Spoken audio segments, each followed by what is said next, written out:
Hello friends, അകലെ latest review. Ambika കാണിച്ച ഇത്രയും നാളത്തെ ക്രൂരതയ്ക്ക് ശരിയായ തിരിച്ചടി കിട്ടി. ദീപക് ദിവ്യയെ ഷോക്കടിപ്പിച്ച് കൊല്ലാനായിട്ട് അടുക്കളയിൽ വേണ്ട കാര്യങ്ങളൊക്കെ അവൻ ഒപ്പിച്ചു വെച്ച്. ഇതൊന്നും അറിയാതെ അംബിക ക്ഷേത്രത്തിൽ നിന്ന് വരികയാണ്. അംബിക നോക്കുമ്പോൾ പ്രതാപനെ കാണാൻ കുറച്ച് രാഷ്ട്രീയ പ്രവർത്തകരൊക്കെ വന്നിട്ടുണ്ട്. ഇവരൊക്കെ രാവിലെ തന്നെ എത്തിയല്ലോ, ഇലക്ഷൻ അടുക്കാറായി, അതുകൊണ്ടായിരിക്കും.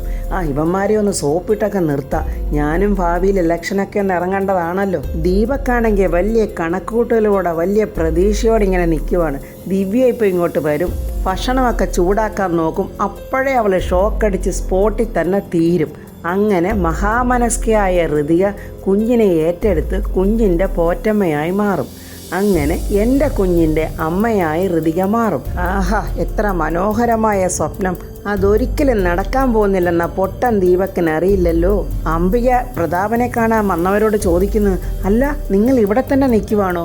വാ, ഡൈനിങ് ടേബിളിലോട്ട് പോകാം, നമുക്ക് എന്തെങ്കിലും കഴിക്കാം. അയ്യോ, അതൊന്നും വേണ്ട മേഡം, ഞങ്ങൾ കഴിച്ചിട്ടാ വന്ന്. അതൊന്നും പറഞ്ഞാൽ പറ്റില്ല.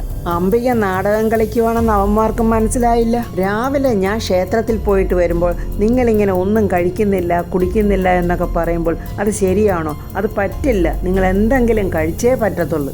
അംബിക മേഡം ഞങ്ങളെ അങ്ങ് ഞെട്ടിക്കുവാണല്ലോ. ശരിക്കും പറഞ്ഞാൽ പ്രതാപവർമ്മ സാറിനേക്കാളും വളരെ താഴ്ന്ന മനസ്സാണ് അംബിക മേഡത്തിൻ്റെത്. അച്ഛനെ കണ്ടാണല്ലോ പ്രതാപൻ പഠിച്ചിരിക്കുന്നത്. ചെറുപ്പത്തിൽ അച്ഛനും അമ്മയും പറയുമായിരുന്നു, അച്ഛൻ്റെ എല്ലാ സ്വഭാവ ഗുണങ്ങളും കിട്ടിയിരിക്കുന്നത് എനിക്കാണെന്ന്. നാളെ ഒരു കാലത്ത് മേഡം രാഷ്ട്രീയത്തിലിറങ്ങില്ലെന്ന് ആര് കണ്ട്? അയ്യോ, എനിക്കതിലൊന്നും വലിയ താല്പര്യമില്ലെന്നേ. അങ്ങനെ പറയരുത് മേഡം. ഒരു കുടുംബത്തിൽ 2 വകുപ്പ് മന്ത്രിമാരുള്ളതേ കുടുംബത്തിനൊരു അഭിമാനമല്ലയോ? ഇവന്മാരെ സോപ്പിട്ടാലെന്താ, പണി ഏറ്റിട്ടുണ്ടെന്ന് അംബിക ഇങ്ങനെ മനസ്സിൽ പറയുവാണ്. അംബിക മേഡം രാഷ്ട്രീയത്തിലോട്ട് ഇറങ്ങുന്നതിനെ കുറിച്ചൊന്ന് ആലോചിക്ക്. ഇവൻ്റെ ഒരു കാര്യം. ഋതിക കുഞ്ഞിൻ്റെ കരച്ചിലടക്കാനും ഉറക്കാനും ഇങ്ങനെ പാടുപെടുവാണ്. അപ്പോൾ ദിവ്യ അങ്ങോട്ട് വന്നിട്ട് ചോദിക്കുന്നു, എന്തായിരുന്നു മേഡം ഇവിടെ ഒരു ബഹളം? അതേ, നിൻ്റെ ഭർത്താവ് ഇങ്ങോട്ട് വന്നിരുന്നു. കൊച്ചിൻ്റെ കരച്ചിൽ കേൾക്കുന്നത് അവന് വലിയ ശല്യമാണെന്ന്. അവൻ രാവിലെ തന്നെ കുടിച്ച് ബോധമില്ലാതെ നടക്കുവാണെന്നാണ് തോന്നുന്നത്. നീ ഒരു കാര്യം ചെയ്യ്, അവന് വിശക്കുന്നെന്ന് പറഞ്ഞ് എന്തെങ്കിലും ഭക്ഷണം എടുത്ത് കൊടുക്കാൻ നോക്ക്. അയ്യോ മേഡം, ഞാൻ അടുക്കളയിൽ കയറിയാലോ? ദീപക് സാറിന് ഭക്ഷണം കൊടുത്താലോ? അംബിക മേഡം അറിഞ്ഞാൽ അതും മതി വഴക്കിന്. അമ്മായി ഇവിടെ ഇല്ല, ഞാൻ ദീപക്കിനോട് പറഞ്ഞിട്ടുണ്ട് ദിവ്യ വന്ന് ഭക്ഷണം എടുത്ത് തരുമെന്ന്. നീ ചെന്നവന് ഭക്ഷണം എടുത്ത് കൊടുക്ക് എന്നിങ്ങനെ ഋതിക പറയുമ്പോൾ ദിവ്യ ഭക്ഷണം കൊടുക്കാനായിട്ട് പോവുകയാണ്. രാഷ്ട്രീയക്കാരാണെങ്കിൽ അംബികയെ ഇട്ടങ്ങ് പുകഴ്ത്തുവാണ്. അംബിക മേഡത്തിൻ്റെ എളിമയും ബുദ്ധിയൊക്കെ ഏത് വനിതാ നേതാക്കന്മാർക്കാണ് ഉള്ളത്? അയ്യോ, നിങ്ങളെല്ലാവരും കൂടെ എന്നെ ഇങ്ങനെ പുകഴ്ത്തിയാൽ ഞാൻ എന്ത് ചെയ്യും? ശരി, നിങ്ങളിങ്ങനെ ഇവിടെ നിൽക്കാതെ അകത്തോട്ട് വാ, എന്തെങ്കിലും കുടിക്കാനെങ്കിലും ഞാൻ എടുക്കാം എന്നും പറഞ്ഞ് അംബിക അകത്തോട്ട് പോവുകയാണ്. അപ്പോൾ ദിവ്യ കിച്ചണിലോട്ട് പോവുകയാണ്.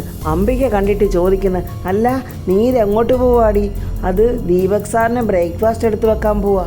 എടീ, നിന്നോട് ആരാടി പറഞ്ഞത് എൻ്റെ മകന് ഭക്ഷണം എടുത്ത് വെക്കാൻ? അവൻ പറഞ്ഞോടി നിന്നോട്? ഇല്ല, എന്നോട് ഋതിക മേഡമാ പറഞ്ഞത് ദീപക് സാറിന് വിശക്കുന്നുണ്ട്, ഭക്ഷണം ചൂടാക്കി വെക്കാനെന്ന്. അത് കൊള്ളാലോ. അങ്ങനെ ആരെങ്കിലും എൻ്റെ മകൻ്റെ കാര്യം പറഞ്ഞാലേ നീ അങ്ങ് ചാടി വീണ് വരുമോ അത് ചെയ്യാൻ? ദേ, നിന്നോടൊരു കാര്യം പറഞ്ഞേക്കാം. നീ പറഞ്ഞ നുണകളൊക്കെ കേട്ടില്ലെന്ന് നടിച്ച് ഈ അംബിക ഇരിക്കുന്നതേ എന്നെങ്കിലും ഒരിക്കൽ എൻ്റെ മകൻ്റെ നിരപരാധിത്വം എല്ലാവരുടെയും മുന്നിൽ തെളിയിക്കാൻ വേണ്ടിയാ. നിനക്ക് ഞാൻ പറഞ്ഞത് മനസ്സിലായോടി അസത്തെ? എന്നോട് ഋതിക മേഡം പറഞ്ഞിട്ടല്ലേ ഞാൻ ഇങ്ങോട്ട് വന്നത് എന്നിങ്ങനെ പറഞ്ഞപ്പോൾ അംബിക കൊടുത്തവിടെ കരണത്തൊരടി. കാശിന് വേണ്ടി സ്വന്തം മാനം പോലും നോക്കാതെ കണ്ടവരുടെയൊക്കെ വാക്ക് കേട്ട് കയറി നിരങ്ങുന്ന തെണ്ടികൾക്കൊക്കെ കയറാനുള്ളതല്ല ഞങ്ങളുടെ ഈ കിച്ചൺ. ഇറങ്ങി പൊയ്ക്കോടി ഇവിടുന്ന്, കണ്ടുപോയേക്കറ് നിന്നെ ഈ ഭാഗത്തങ്ങ്. അങ്ങനെ അടിയും വാങ്ങിച്ച് കരഞ്ഞോണ്ട് ദിവ്യ അങ്ങ് മുറിക്കകത്തോട്ട് പോയി. ദിവ്യക്കുള്ള പണികളൊക്കെ ഒപ്പിച്ച് വെച്ചിട്ട് ഇങ്ങനെ കാത്തു നിൽക്കുക. എന്താ അവളെ കാണുന്നില്ലല്ലോ? അവൾ വരാതിരിക്കില്ല. എന്നോടുള്ള വാശിക്ക് ഋതിക എന്തുവായാലും അവളെ പറഞ്ഞു വിടാതിരിക്കില്ല. ആ സമയത്ത് ദീപക്കിന് അവൻ്റെ ഫ്രണ്ടിൻ്റെ ഒരു ഫോൺ വരുന്നുണ്ട്. ആ ഫോൺ സംസാരിച്ചുകൊണ്ട് അവനങ്ങനെ നിൽക്കുവാണ്. അംബിക അങ്ങോട്ട് വന്നത് ദീപക് അറിഞ്ഞിട്ടുമില്ല. ദിവ്യയ്ക്ക് വേണ്ടി ചെയ്തു വെച്ച പണികൾ അംബികയോട് പറയാനും പറ്റിയിട്ടില്ല. ഇതാണ് പറയുന്നത്, പൊട്ടനെ ചെട്ടി ചതിച്ചാൽ ചെട്ടിയെ ദൈവം ചതിക്കുമെന്ന്. അംബിക കിച്ചണിലോട്ട് വന്നിട്ട് ഇങ്ങനെ പറയുക. അവളിങ്ങോട്ട് വന്ന് കയറിയില്ല, അതിനു മുമ്പേ അവൾ എൻ്റെ മകന് ഭക്ഷണം എടുത്തു കൊടുക്കാൻ വന്നിരിക്കുന്നു. അവൻ്റെ ഭാര്യ പദവി പിടിച്ചെടുക്കാനുള്ള അവിടെ അടവാ. അംബിക ഇവിടെ ഉള്ളപ്പോൾ അവിടെ ഒരടവ് കൂടെ ഇറക്കാൻ പോകുന്നില്ല. ഏതായാലും ഞാൻ പറഞ്ഞതെല്ലാം കേട്ട് വിശ്വസിച്ചിരിക്കുന്ന ആ മണകുടാന്മാർക്ക് ഏതായാലും ചായ ഇട്ട് കൊടുത്തു കളയാം എന്നും പറഞ്ഞ് അംബിക പാത്രം എടുക്കുവാണ് ചായ ഇടാനായിട്ട്. ദീപക്ക് ഫോൺ ചെയ്യുന്നിടത്തൂടെ ദിവ്യ നടന്നു പോകുന്ന കണ്ടിട്ട് ദീപക്ക് ചോദിക്കുന്നത്, നീ എനിക്ക് ഭക്ഷണം എടുത്തു വെക്കാൻ പറഞ്ഞിട്ട് എടുത്തു വെച്ചില്ലേ? ഇല്ല. ഋതികയോട് ഞാൻ പറഞ്ഞിട്ടാണല്ലോ പോകുന്നത്. ഋതിക മേഡം എന്നോട് പറഞ്ഞായിരുന്നു. ഞാൻ ഭക്ഷണം എടുക്കാൻ ചെന്നപ്പോൾ പിന്നെ എന്താടി? അംബിക മേഡം എന്നെ വഴക്ക് പറഞ്ഞ് അവിടെ നിന്ന് ഓടിച്ചു വിട്ട്.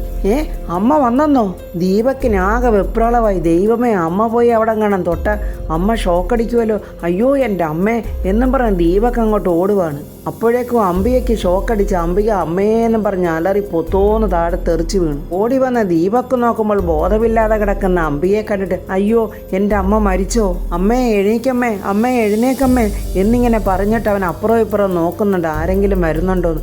എന്നിട്ട് ഓടിപ്പോയി അവൻ ആ ഇലക്ട്രിക് കണക്ഷനൊക്കെ ഊരി പെട്ടെന്ന് മാറ്റുന്നുണ്ട്. അംബികയുടെയും ദീപക്കിൻ്റെയും അലർച്ച ശബ്ദമൊക്കെ കേട്ടിട്ട് യാമിനിയും ദിവ്യയും അങ്ങോട്ട് ഓടി വന്ന് യാമിനി അയ്യോ ചേച്ചിക്ക് ഇത് എന്ത് പറ്റി ദീപക്കേ? എടാ ദീപക്കേ, നിന്നോടാ ചോദിച്ചത് ചേച്ചിക്ക് ഇത് എന്താ പറ്റിയെന്ന്. എനിക്കറിയില്ല. ശബ്ദം കേട്ട് ഞാൻ ഓടി വന്നപ്പോൾ ദേണ്ട ബോധമില്ലാതെ കിടക്കുക. എന്ത് പറ്റി ചെറിയമ്മ എന്നും പറഞ്ഞ് ഋതികയും ഓടി വരുന്നുണ്ട്. അവിടെ വന്ന രാഷ്ട്രീയ പ്രവർത്തകരും എല്ലാം ഓടി കിച്ചണിലെത്തി. ദീപക്കാണെങ്കിൽ അംബികയുടെ കൈ പിടിച്ചിങ്ങനെ തേച്ച് ചൂടാക്കുന്നുണ്ട്. എടാ നീ ഇങ്ങനെ നോക്കി നിൽക്കാതെ ചേച്ചിയുടെ മുഖത്ത് കുറച്ച് വെള്ളമെടുത്ത് തളിക്കടാ. അയ്യോ ഇത് വെള്ളമൊഴിക്കാൻ പാടില്ല, വെള്ളമൊഴിച്ചാൽ കൂടുതൽ അപകടമാവും എന്നിങ്ങനെ ആ പൊട്ടൻ ദീപക്ക് പറയുമ്പോൾ ഋതികയ്ക്ക് എന്തോ മനസ്സിലായി, ഇവൻ എന്തോ കുരുക്കൊപ്പിച്ച് വെച്ചിട്ടുണ്ടെന്ന്. എടാ വെള്ളം തളിക്കാതെ പിന്നെ എന്ത് ചെയ്യുമെന്നാ? ഇങ്ങനെ കയ്യും കാലും തിരുമ്മി ചൂടാക്കണം. എല്ലാവരും വിളിക്കുകയും കയ്യും കാലും തിരുമ്മി ചൂടാക്കുകയും ഒക്കെ ചെയ്യുന്നു. അംബിക കണ്ണ് തുറക്കുന്നില്ല. ദീപക്ക് ദൈവമേ അമ്മയ്ക്ക് എന്തെങ്കിലും പറ്റി കാണുമോ? ചേച്ചി ഒന്ന് എഴുന്നേക്ക് ചേച്ചി എന്നും പറഞ്ഞ് യാമിനിയിട്ട് കുലുക്കുക. അമ്മയെ ഒന്ന് കണ്ണ് തുറക്കമ്മേ എന്ന് പറഞ്ഞ് ദീപക്ക് കരയാൻ തുടങ്ങി. അപ്പോഴേക്കും അംബിക പതുക്കെ കണ്ണ് തുറക്കുന്നുണ്ട്. അപ്പോഴാണ് ദീപക്കിന് ആശ്വാസമായ ദൈവമേ എൻ്റെ അമ്മ മരിച്ചിട്ടില്ല. അംബിക പതുക്കെ എഴുന്നേറ്റിട്ട് ചോദിക്കുന്നു അയ്യോ ഞാനിത് എവിടെയാ? ദീപക്ക് പറയാ ഭാഗ്യം അമ്മയ്ക്കൊന്നും പറ്റിയിട്ടില്ല. എടാ ദീപക്കെ നോക്കി നിൽക്കാതെ എത്രയും പെട്ടെന്ന് കാർ എടുക്കടാ, ചേച്ചിയെ നമുക്ക് ഹോസ്പിറ്റലിൽ കൊണ്ടുപോകണം. അമ്മേ വാ നമുക്ക് ഹോസ്പിറ്റലിൽ പോകാമേ. അംബിക ഇങ്ങനെ കിളി പോയതുപോലെ ഇങ്ങനെ ഇരിക്കുവാണ്. അവർ ചോദിക്കുന്നത് എന്ത് പറ്റിയതാ? അതെനിക്കറിയില്ല, ഞാൻ നാണ്ട അവിടെ നിന്ന് തൊട്ടതേ ഉള്ളു. തലയ്ക്ക് ചുറ്റും പൊന്നീച്ച പറക്കുന്ന പോലെ തോന്നി. പിന്നെ ഇപ്പോഴാണ് എനിക്ക് ബോധം വന്നത്. ദീപക്കിൻ്റെ ആ കള്ളലക്ഷണവും പരുങ്ങലും ഒക്കെ കണ്ടിട്ട് ദിവ്യയ്ക്കും ഹൃദയയ്ക്കും നല്ല സംശയം തോന്നുന്നുണ്ട്. ഇവൻ എന്തോ പരിപാടി ഒപ്പിച്ച് വെച്ചിട്ടുണ്ടല്ലോ എന്ന്. എടാ ദീപക്കെ, ചിലപ്പോൾ ചേച്ചിക്ക് BP കൂടിയതാവും. പെട്ടെന്ന് നമുക്ക് ഹോസ്പിറ്റലിൽ കൊണ്ടുപോവാ. വാ ഞാനും കൂടെ വരാം. വേണ്ട അമ്മായി, ഞാൻ കൊണ്ടുപോയിക്കളാം എന്നും പറഞ്ഞ് ദീപക്കും വന്ന രാഷ്ട്രീയ പ്രവർത്തകരും എല്ലാവരും കൂടെ അംബികയെ താങ്ങിപ്പിടിച്ച് ഹോസ്പിറ്റലിലോട്ട് കൊണ്ടുപോവാണ്. ഋതിക യാമിനിയെയും ദിവ്യയും വിളിച്ച് നിർത്തിയിട്ട് പറയുന്നു ദീപക്കിൻ്റെ മുഖം കണ്ടിട്ട് എന്തോ കള്ള ലക്ഷണം പോലെ ഉണ്ടല്ലോ. അങ്ങനെയാണോ മോളെ? അങ്ങനെയാണെന്നാ ചെറിയമ്മ എനിക്ക് തോന്നുന്നത്. മോളെ ദീപക്കൻ അവൻ്റെ അമ്മയെന്ന് വെച്ചാൽ ജീവന്. അപ്പോഴവൻ അങ്ങനൊന്നും അമ്മയെ ചെയ്യത്തില്ല. മോളൊരു കാര്യം ചെയ്യ്, രാജുവിന് ഫോൺ ചെയ്ത് എത്രയും പെട്ടെന്ന് ഹോസ്പിറ്റലിലോട്ട് ചെല്ലാൻ പറ. ഋതിക ഉടനെ രാജുവിനെ വിളിച്ച് പറയുന്നുണ്ട് അംബിക അമ്മായിക്കൊരു ചെറിയ ബോധക്ഷയുണ്ടായി, ദീപക്ക് ഹോസ്പിറ്റലിലോട്ട് കൊണ്ടുപോയിരിക്കുവാണ്. രാജുവിനൊന്ന് പോകാവോ അങ്ങോട്ട്? എത്രയും പെട്ടെന്ന് അങ്ങോട്ടൊന്ന് പോകാൻ നോക്കണേ. ശരി മേഡം, ഞാൻ ഇപ്പം തന്നെ പോകാം എന്ന് രാജു പറയുന്നുണ്ട്. ഋതികയുടെ ഫോണിലോട്ട് രോഹൻ്റെ ഫോൺ കോൾ വരുന്നുണ്ട്. ഈ ചെറുക്കനെന്തിനെ എന്നെ ഇങ്ങനെ എപ്പോഴും വിളിക്കുന്നത്? ഇവനിത് എന്തിൻ്റെ കേടാ? ഇപ്പോഴീ ഫോൺ എടുത്തില്ലെങ്കിൽ അവൻ വീണ്ടും വീണ്ടും വിളിച്ചോണ്ടിരിക്കുമല്ലോ. എന്തായാലും എടുത്തേക്കാം എന്നും പറഞ്ഞ് ഋതിക ഫോൺ എടുക്കുന്നുണ്ട്. എന്തിനാ രോഹൻ എന്നെ വിളിച്ചെന്ന് ഋതിക ചോദിക്കുമ്പോൾ ഋതികയെ ഒറ്റയ്ക്ക് ബോറടിച്ചിരിക്കുവാണോ എന്ന് അറിയാൻ വിളിച്ചതാ. വർമ്മ സാർ അവിടെ ഉണ്ടോ? ഇല്ല, അച്ഛൻ ചീഫ് മിനിസ്റ്ററെ കാണാൻ പോയിരിക്കുക. എൻ്റെ വല്യച്ഛനും പോയിരിക്കുക. പിന്നെ നമ്മുടെ കല്യാണക്കാര്യത്തെക്കുറിച്ച് വീട്ടിലെല്ലാവരും സംസാരിക്കുന്നുണ്ട്. എൻ്റെ ആഗ്രഹത്തിന് വിപരീതമായിട്ട് അവരൊന്നും ചെയ്യില്ല. ഋതികയ്ക്കാണെങ്കിൽ ദേഷ്യം വന്നിട്ട് വയ്യ രോഹൻ്റെ ഈ ഫോൺ കോള്. ഋതിക എന്താ എന്നെ ഒന്ന് വിളിക്കാത്തത്? ഋതികയ്ക്ക് എന്നെ ഇഷ്ടമാണോ? ഈ വിവാഹത്തിന് ഋതികയ്ക്ക് താല്പര്യമാണല്ലോ എന്നിങ്ങനെ ചോദിക്കുമ്പോൾ ഋതിക എന്ത് മറുപടി പറയാനാ? പെട്ടെന്ന് ഋതിക ഹലോ ഇവിടെ റേഞ്ച് കിട്ടുന്നില്ല, ഞാൻ പിന്നെ വിളിക്കാം എന്നും പറഞ്ഞ് ഋതിക ഫോൺ അങ്ങ് കട്ട് ചെയ്തു. എന്തായാലും ഋതിക എന്നെ തിരിച്ചു വിളിക്കും എന്നുള്ള പ്രതീക്ഷയോടെ ആ പൊട്ടനും അവിടെ ഇങ്ങനെ കാത്തിരിക്കുവാണ്. ഋതിക യാമിനിയോട് ചെന്ന് പറയുന്നു ചെറിയമ്മേ, ആ ചെറുക്കൻ എന്നെ വിടുന്ന പ്ലാനില്ല. ഇത് എവിടെ ചെന്ന് അവസാനിക്കുമെന്ന് എനിക്ക് ഒരു പിടിയും കിട്ടുന്നില്ല. എന്താ മോളെ, ആ രോഹനാണോ? അതേ ചെറിയമ്മേ, അവൻ എന്നെ വീണ്ടും വിളിച്ചിരുന്നു. വീട്ടിൽ അവൻ്റെ അച്ഛനും അമ്മയും സംസാരിച്ചു. അവൻ്റെ വിവാഹകാര്യത്തിൽ അവനെടുക്കുന്ന തീരുമാനമാണ് അവരുടെ എല്ലാവരുടെയും തീരുമാനമെന്ന്. അവർക്കാർക്കും ഒരു എതിർപ്പുമില്ല. അവനിപ്പോൾ എന്നോടാണ് അഭിപ്രായം ചോദിക്കുന്നത്. ഞാൻ എന്താ പറയേണ്ടത് ചെറിയമ്മേ? മോളെ, നീ രാജുവിനോട് ഇതൊക്കെ സംസാരിക്കുക. എന്നിട്ട് രോഹനെ ചെന്ന് നേരിട്ടൊന്ന് കാണ്. എന്നിട്ട് കാര്യങ്ങളൊക്കെ രോഹനോട് തുറന്നു പറ. ചെറിയമ്മേ, അങ്ങനൊരു സന്ധി സംഭാഷണത്തിന് രാജു തയ്യാറാകുമെന്ന് ചെറിയമ്മയ്ക്ക് തോന്നുന്നുണ്ടോ? രാജുവിനെ ഇക്കാര്യത്തിൽ സപ്പോർട്ട് പിടിക്കാൻ കഴിയില്ല ചെറിയമ്മേ. ഞാൻ തന്നെ ഈ പ്രശ്നം സോൾവ് ചെയ്യുന്നതാണ് നല്ലത് ചെറിയമ്മേ. മോളിത് ഒറ്റയ്ക്ക് എങ്ങനെ ഹാൻഡിൽ ചെയ്യും? ചെറിയമ്മേ, എനിക്കൊരൊറ്റ വഴിയേ എൻ്റെ മനസ്സിൽ തെളിയുന്നുള്ളൂ. അപ്പോൾ ഫ്രണ്ട്സ്, ഋതിക എന്ത് വഴിയാണെന്ന് പറയുന്നില്ല. എനിക്ക് തോന്നുന്നത് രാജുവും ഋതികയും കൂടെയുള്ള വിവാഹ ഫോട്ടോ രോഹനെ കാണിക്കുമോ, രാജുവിനോട് ഋതികയ്ക്കുള്ള പ്രണയം തുറന്നു പറയുമോ എന്നുള്ളതെല്ലാം നമുക്ക് അടുത്ത വീഡിയോയിൽ കാണാം.